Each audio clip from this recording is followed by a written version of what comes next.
सुख देना सच्चा कर्म है, धारणा ही धर्म है। सुख देना सच्चा कर्म है, नम्रता ही श्रेष्ठता, नम्रता ही महानता, जीवन का यही मर्म है।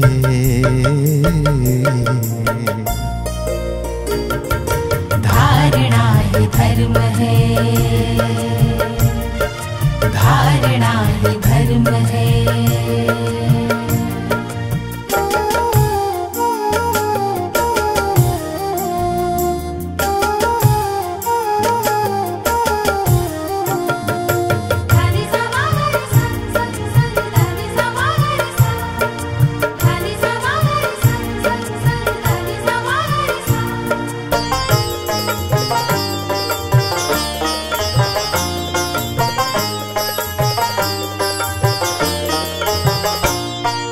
घन घोर अंधेरे में भी। ओम शांति।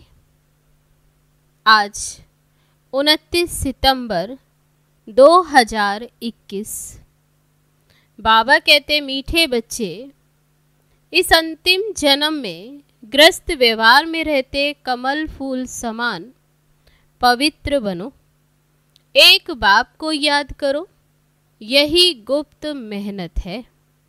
प्रश्न है, ज्ञान का तीसरा नेत्र मिलते ही कौन सा कंट्रास्ट स्पष्ट अनुभव होता है?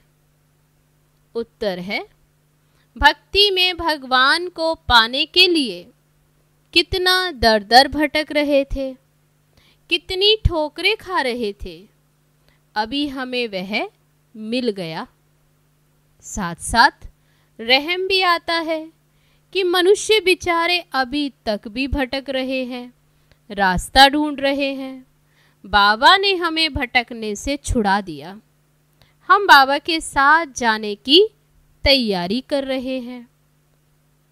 गीत है, आज अंधेरे में है इंसान, ज्ञान का सूरज चमका दो भगवान। ओम शांति।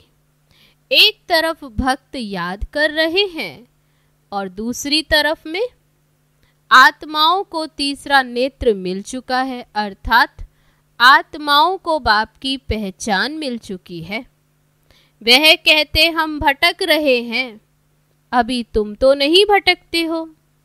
कितना फर्क है। बाप तुम बच्चों को साथ ले जाने के लिए तैयार कर रहे हैं। मनुष्य गुरुओं पिछाड़ी तीर्थ यात्रा मेले मलाखड़े आदि पिछाड़ी कितना भटक रहे हैं। तुम्हारा भटकना अब छूट गया। बच्चे जानते हैं, इस भटकने से छुड़ाने के लिए बाप आया हुआ है।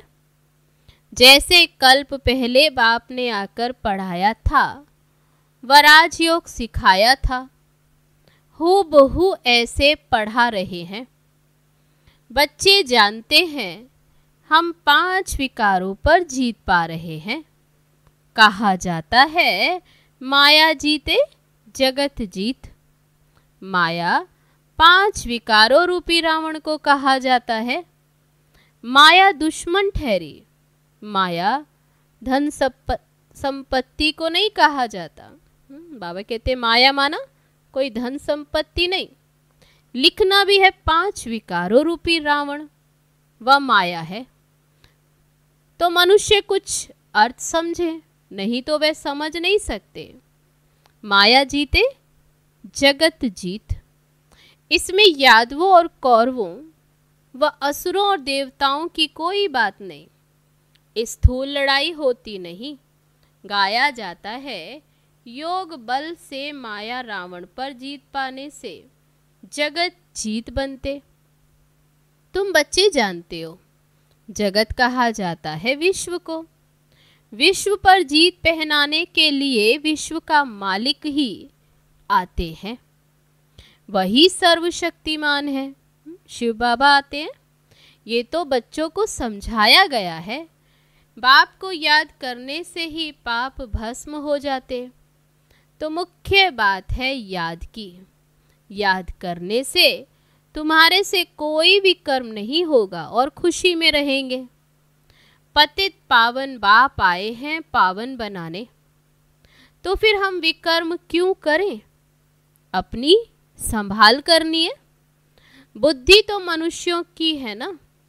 बाबा कहते तुम बच्चों को अभी तुम जानते हो कि बुद्धि तो मनुष्य की, उसमें कोई कुछ लड़ने आदि की बात नहीं, कोई हिंसक लड़ाई की बात नहीं।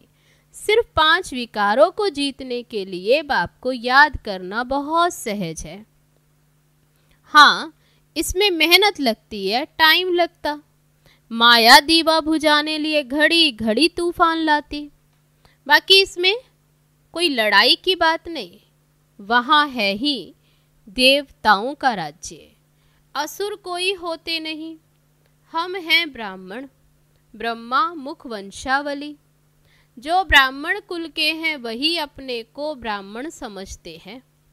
रूहानी बाप हम रूहों को बैठ ज्ञान देते। ज्ञान सागर पतित पावन सदगति दाता वे एक ही है, वही स्वर्ग स्थापन करने वाला है। तुम बच्चों को तो बहुत खुशी होनी चाहिए। विलायत वालों को भी पता पड़ेगा ये तो वही सिंध वाले ब्रह्मा कुमार कुमारियां हैं जो कहते हैं पैराडाइज स्थापन करते श्रीमत पर। आत्मा कहती है ना, शरीर द्वारा आत्मा सुनती है और डायरेक्शन पर चलती है।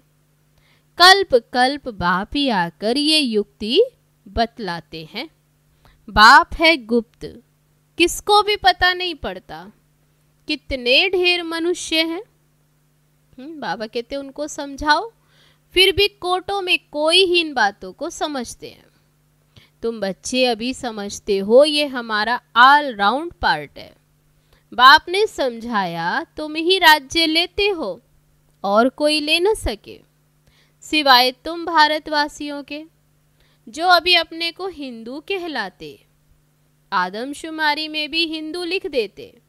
हम भल कुछ भी नाम दे, हम वास्तव में हैं आदि सनातन देवी देवता धर्म के। वे देवी धर्म भ्रष्ट कर्म भ्रष्ट हो जाने कारण फिर अपने को हिंदू कह देते। अब हिंदू नाम क्यों पड़ा ये कोई भी नहीं जानते। पूछना चाहिए भला ये तो बताओ कि तुम्हारा ये हिंदू धर्म किसने स्थापन किया? यह तो हिंदुस्तान का नाम है, तो कोई बता नहीं सकेंगे। तुम बच्चे जानते हो अब ब्राह्मण देवता क्षत्रिय धर्म की स्थापना हो रही है। कहते हैं ब्राह्मण देवी देवताए नमः। ब्राह्मण है सर्वोत्तम नंबर 1।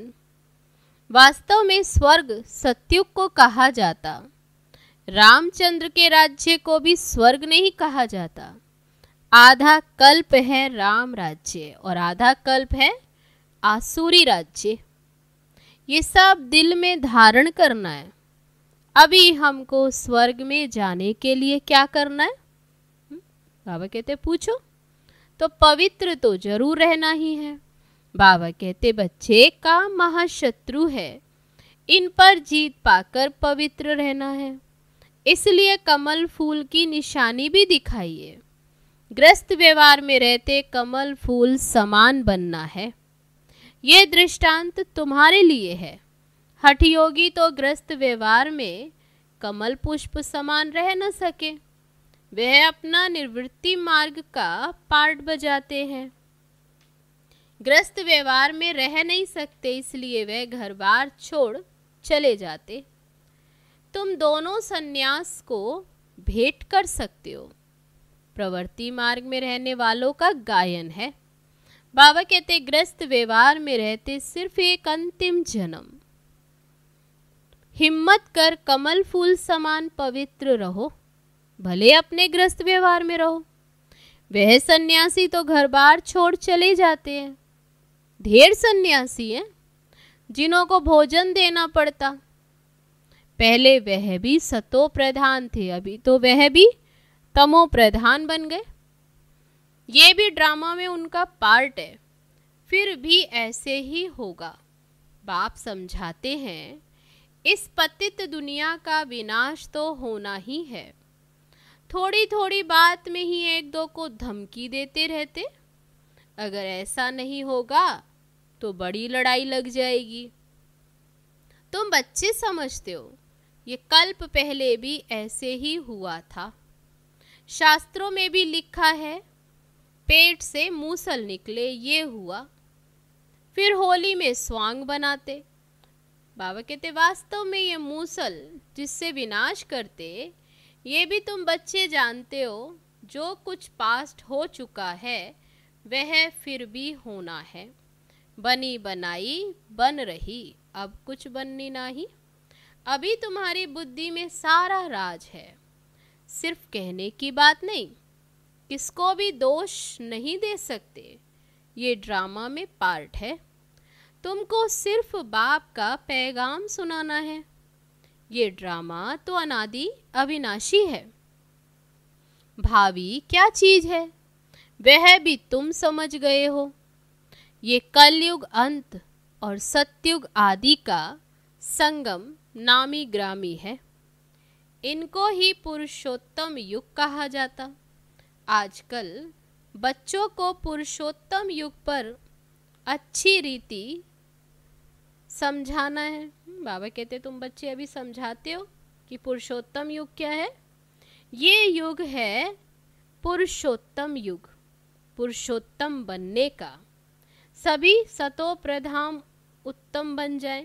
बाबा कहते सभी सतो प्रधान उत्तम बन जाएं। अभी है तमो प्रधान कनिष्ठ। संगम युग है ही सतो प्रधान बनने का युग। इनको ही पुरुषोत्तम युग कहा जाता है। बाबा कहते अभी तुम जानते हो। आजकल बच्चों को पुरुषोत्तम युग पर अच्छी रीति समझा रहे हैं। ये युग है उत्तम पुरुष बनने का। सभी सतो प्रधान उत्तम बन जाएंगे। अभी है तमो प्रधान कनिष्ठ।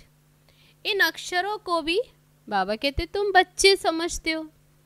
कलयुग पूरा हो, सतयुग आएगा, फिर जय जयकार हो जाएगी। कहानी सुनाई जाती है ना, ये है सहज ते सहज। झूठी कहानियां तो बहुत हैं।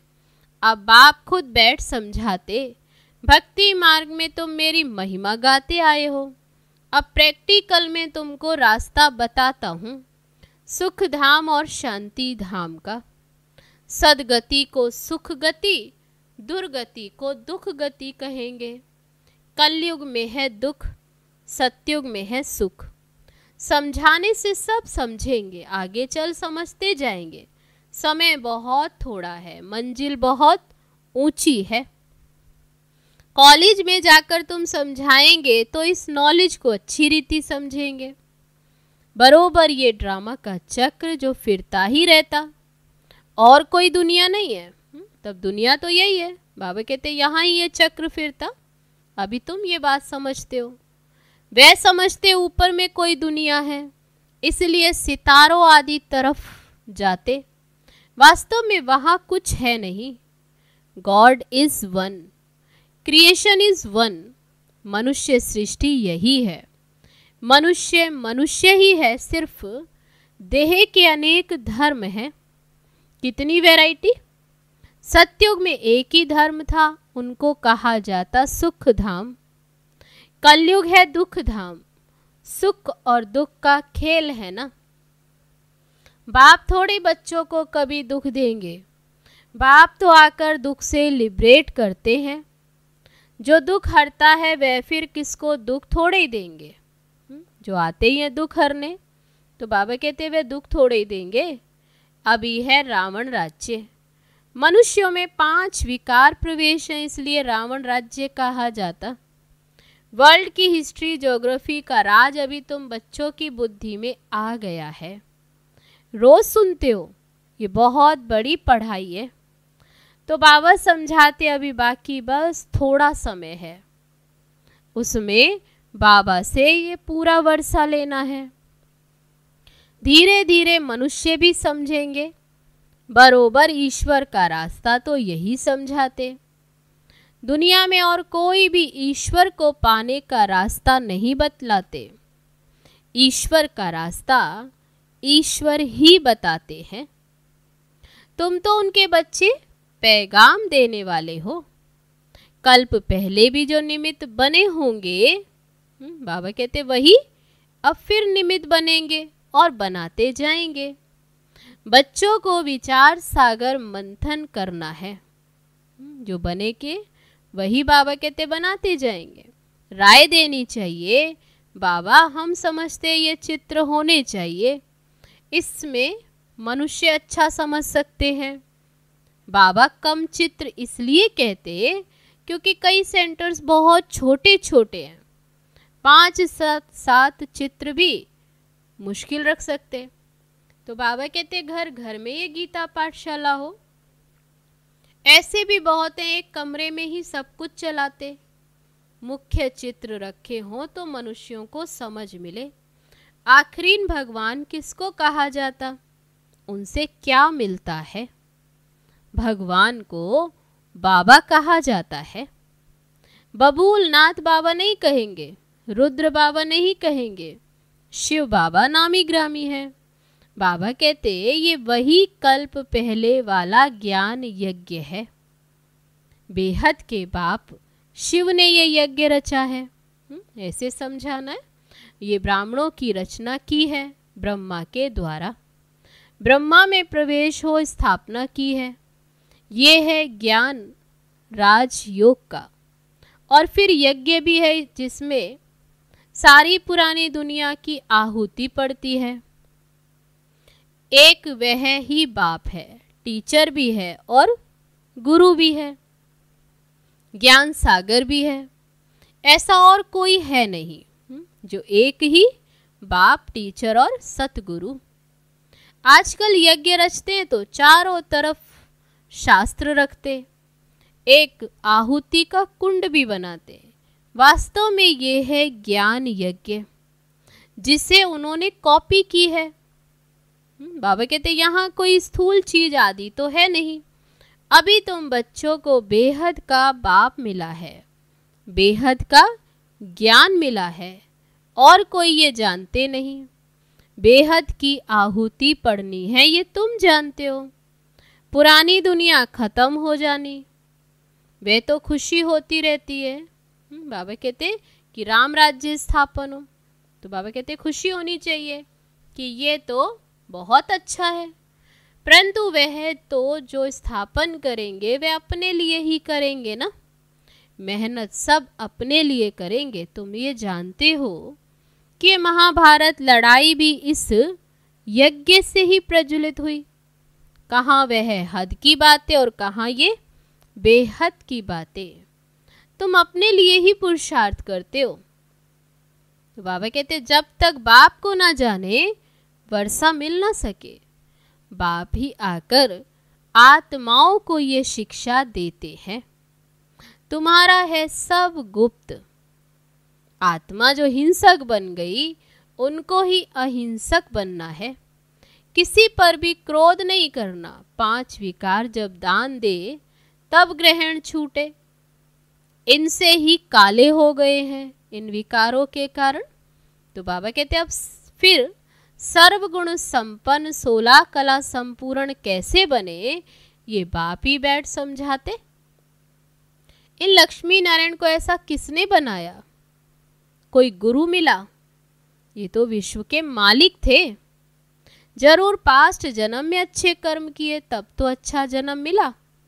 अच्छे कर्मों से अच्छा जन्म मिलता है। ब्रह्मा और विष्णु का कनेक्शन भी जरूर है।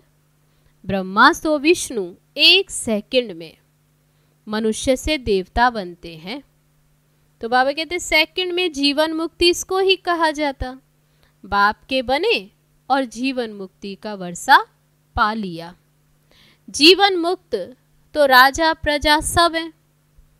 बाबा कहते कि जीवन मुक्त तो वहाँ राजा प्रजा सब जो भी आने हैं उनको जीवन मुक्ति मिलनी है, जीवन मुक्त बनना। बाप तो समझाते सबको है। फिर है पुरुषार्थ करना ऊंच पद पाने के लिए। तो बाबा कहते सारा मदार है पुरुषार्थ पर। तो क्यों ना पुरुषार्थ करते करते हम ऊंच पद पाएं।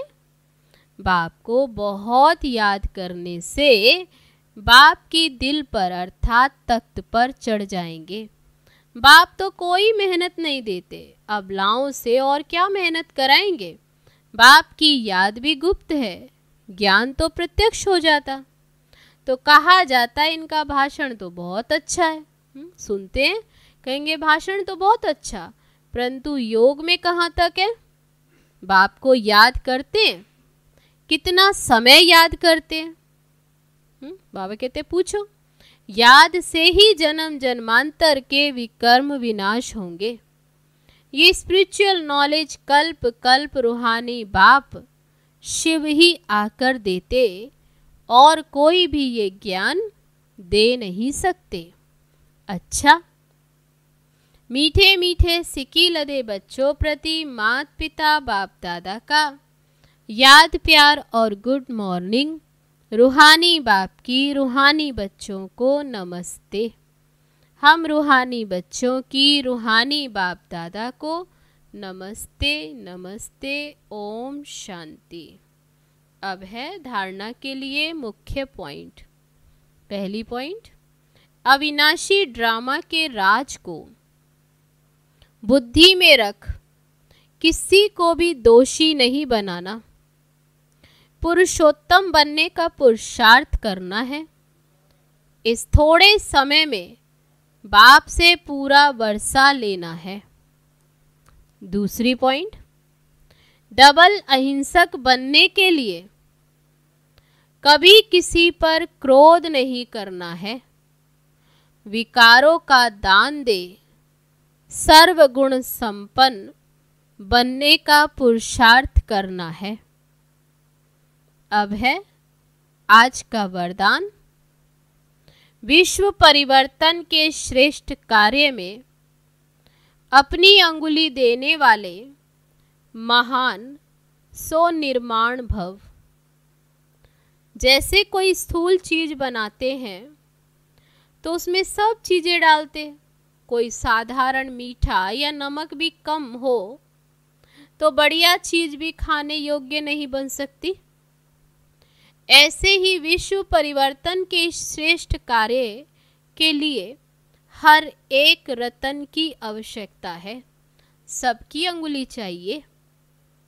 सब अपनी अपनी रीति से बहुत बहुत आवश्यक श्रेष्ठ महारथी हैं। इसलिए अपने कार्य की श्रेष्ठता के मूल्य को जानो। सब महान आत्माएं हो, लेकिन जितने महान हो उतने निर्माण भी बनो। अब है आज का स्लोगन। अपनी नेचर को इजी बनाओ तो सब कार्य इजी हो जाएंगे। अच्छा, ओम शांति।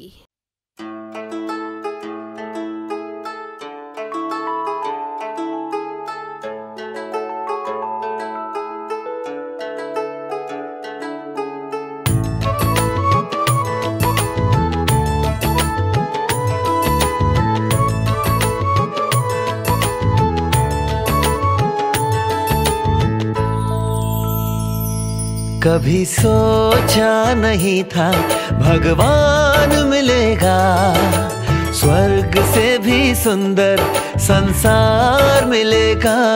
कभी सोचा नहीं था भगवान मिलेगा, स्वर्ग से भी सुंदर संसार मिलेगा। कभी सोचा नहीं था।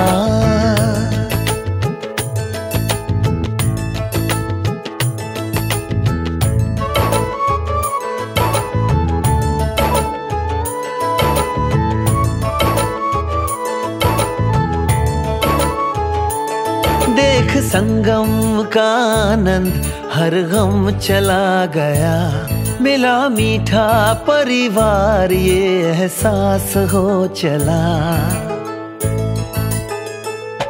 देख संगम का आनंद हर गम चला गया, मिला मीठा परिवार ये एहसास हो चला। उजड़े जहां चमन में फिर से फूल खिलेगा। कभी सोचा नहीं था भगवान मिलेगा। स्वर्ग से भी सुंदर संसार मिलेगा। कभी सोचा नहीं था।